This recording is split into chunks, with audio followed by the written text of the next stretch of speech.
ایک صحابی کا خوبصورت واقعہ۔ مدینے کا بازار تھا۔ گرمی کی شدت اتنی زیادہ تھی کہ لوگ نڈھال ہو رہے تھے۔ ایک تاجر اپنے ساتھ ایک غلام کو لیے پریشان کھڑا تھا۔ غلام جو ابھی بچہ ہی تھا، وہ بھی دھوپ میں کھڑا پسینہ پسینہ ہو رہا تھا۔ تاجر کا سارا مال اچھے داموں بک گیا تھا، بس یہ غلام ہی باقی تھا جسے خریدنے میں کوئی بھی دلچسپی نہیں دکھا رہا تھا۔ تاجر سوچ رہا تھا کہ اس غلام کو خرید کر شاید اس نے گھاٹے کا سودا کیا ہے۔ اس نے تو سوچا تھا کہ اچھا منافع ملے گا، لیکن یہاں تو اصل لاگت ملنا بھی دشوار ہو رہا تھا۔ اس نے سوچ لیا تھا کہ اب اگر یہ غلام پوری قیمت پر بھی بکا تو وہ اسے فوراً بیچ دے گا۔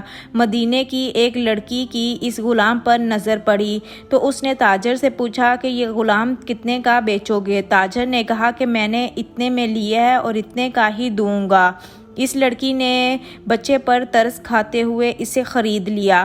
تاجر نے بھی خدا کا شکر ادا کیا اور واپسی کی راہ لے لی۔ مکہ سے ابو حذیفہ مدینہ آئے تو انہیں بھی اس لڑکی کا قصہ معلوم ہوا۔ لڑکی کی رحم دلی سے متاثر ہو کر انہوں نے اس کے لیے نکاح کا پیغام بھیجا جو قبول کر لیا گیا۔ یوں واپسی پر وہ لڑکی جس کا نام ثبیتہ بنت یار تھا، ان کی بیوی بن کر ان کے ہمراہ تھی، اور وہ غلام بھی مالکن کے ساتھ مکہ پہنچ گیا۔ ابو حذیفہ مکہ آ کر اپنے پرانے دوست عثمان ابن عفان سے ملے تو انہیں کچھ بدلا ہوا پایا اور ان کے رویے میں سرد مہری محسوس کی۔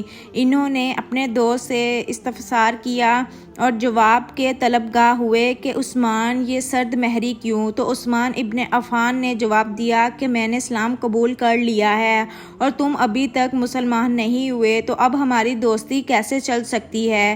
ابو حذیفہ نے کہا کہ پھر مجھے بھی محمد صلی اللہ علیہ وآلہ وسلم کے پاس لے چلو اور اس اسلام میں داخل کر دو جسے تم قبول کر چکے ہو۔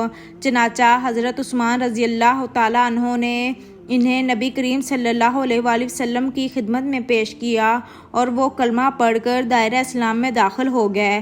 گھر آ کر انہوں نے اپنی بیوی اور غلام کو اپنے مسلمان ہونے کا بتایا تو انہوں نے بھی کلمہ پڑھ لیا۔ حضرت ابو حذیفہ رضی اللہ تعالیٰ عنہ نے اس غلام سے کہا کہ چونکہ تم بھی مسلمان ہو گئے ہو، اس لیے اب میں تمہیں غلام نہیں رکھ سکتا، لہٰذا میری طرف سے اب تم آزاد ہو۔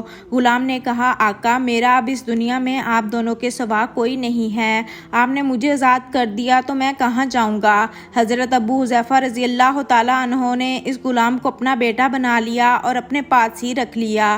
غلام نے قرآن پاک سیکھنا شروع کر دیا اور کچھ ہی دنوں میں بہت سارا قرآن یاد کر لیا، اور وہ جب قرآن پڑھتے تو بہت خوبصورت لہجے میں پڑھتے۔ ہجرت کے وقت نبی کریم صلی اللہ علیہ وآلہ وسلم سے پہلے جن صحابہ نے مدینے کی طرف ہجرت کی، ان میں حضرت عمر رضی اللہ تعالیٰ عنہ کے ساتھ حضرت ابو حذیفہ رضی اللہ تعالیٰ عنہ اور ان کے وہ غلام بیٹے تھے۔ مدینہ پہنچ کر جب نماز کے لیے امام مقرر کرنے کا وقت آیا تو اس غلام کی خوبصورت تلاوت اور سب سے زیادہ قرآن پاک حفظ ہونے کی وجہ سے انہیں امام چن لیا گیا۔ ان کی امامت میں حضرت عمر رضی اللہ تعالیٰ عنہ نے بھی نماز ادا کی۔ مدینے کے یہودیوں نے جب انہیں امامت کرواتے دیکھا تو حیران ہو گیا کہ یہ وہی غلام ہے جسے کوئی خریدنے کے لیے تیار نہ تھا۔ دیکھو کتنی عزت ملی کہ مسلمانوں کا امام بنا ہوا ہے۔ جب آیت قرآنی تلاوت فرماتے تو لوگوں پر ایک محویت طاری ہو جاتی اور راہگیر ٹھہر کر سننے لگتے۔ ایک دفعہ حضرت عائشہ رضی اللہ تعالیٰ عنہ کو رسول اللہ صلی اللہ علیہ وآلہ وسلم کے پاس حاضر ہونے میں دیر ہو گئی۔